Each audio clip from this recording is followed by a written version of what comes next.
Spoiler alert! This piece contains spoilers for the next day, the Season 2 premiere of Brea, which premiered Tuesday, September 27th on NBC. Season 2 of Brea has now started, but the events of last year's pilot episode of NBC's hit drama series, about a time portal sinkhole that appears in the middle of Los Angeles, could have taken up an entire season of the show. Eve Harris, Natalie Zea, and her son, Jack Martin, are separated from the rest of their family when they fall in, and appear in Los Angeles circa 10,000 BC, alongside a cast of characters also trying to find their way back to the present.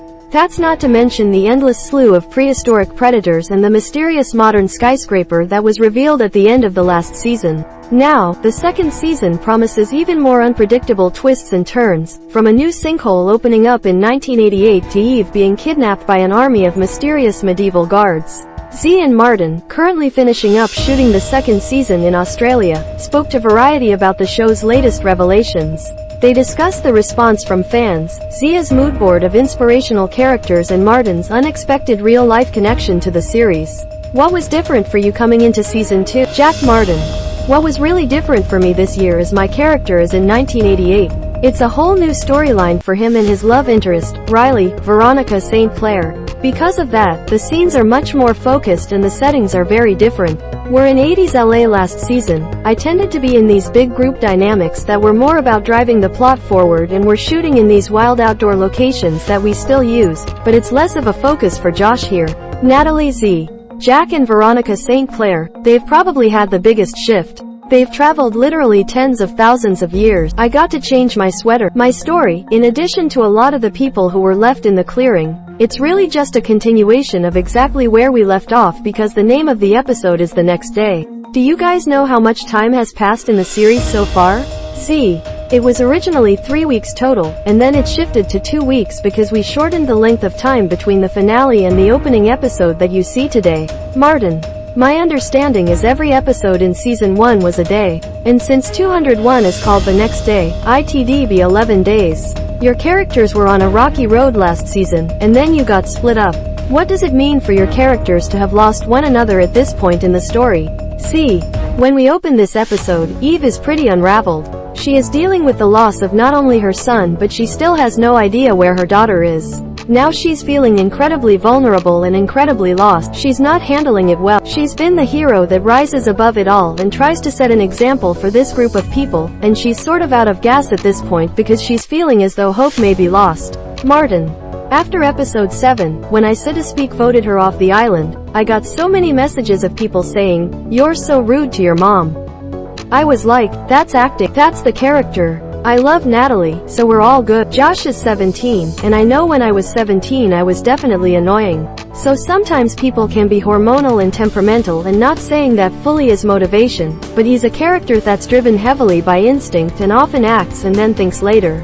That definitely led to some conflict. And the other thing is, there was a massive revelation about his dad, Gavin, that his visions were real the whole time, which is a total groundbreaking shift for the family. Josh is really hard on himself and takes that all personally, and that is something that also affected his relationship with his mom, because he had totally gone to her during that crisis.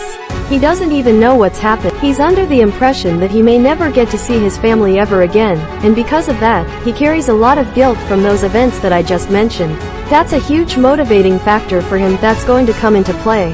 Natalie, right now everyone's looking at you and Captain Levi Delgado, Nicholas Gonzalez, the man you had an affair with who flew a failed rescue mission through the sinkhole. At the end of episode 1, he's being abducted alongside you, and the viewers know your husband Gavin is somewhere in 10,000 BC. What do you have to say for Eve in the situation she's in right now? See, it's tough, isn't it? Because she is in a very much life and death situation, where obviously the primary goal has to be survival.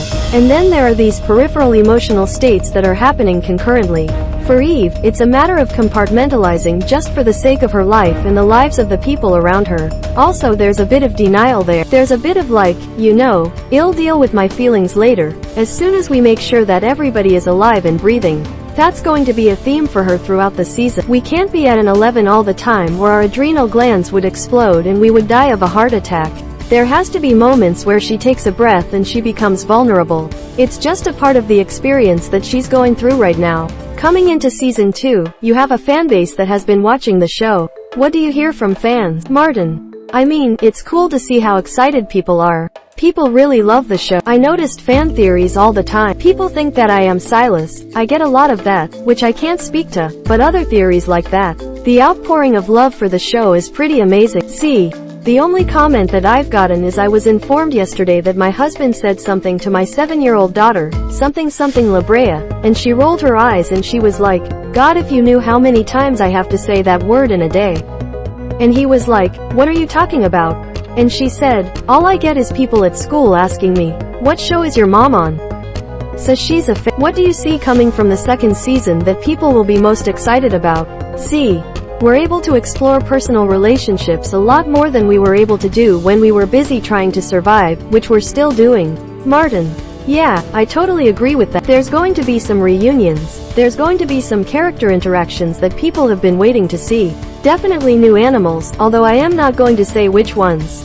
One thing that the show does really well is it answers questions before it poses new ones. It's not one of those where there's constant unending, unsolved mysteries. So there's gonna be a lot of answers as to what's going on here.